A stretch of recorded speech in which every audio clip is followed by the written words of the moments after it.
Namimilipit sa sakit ang isang lalaki habang inilalabas siya ng mga tao sa isang multicab. Ayon kay Scooper Jovan Carbonilla, pasado alas 4:30 ng madaling araw nang bumangga sa poste ang multicab sa Ormoc City, Leyte. Naipit sa sasakyan ang driver na inaantok daw habang nagmamaneho.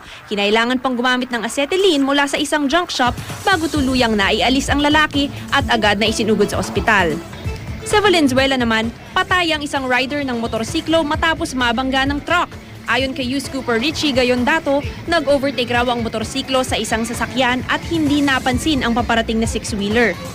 Pwede rin po kayong magpadala ng mga video o litrato ng makakalagang balita. Mag-log on sa www.uscoop.tv.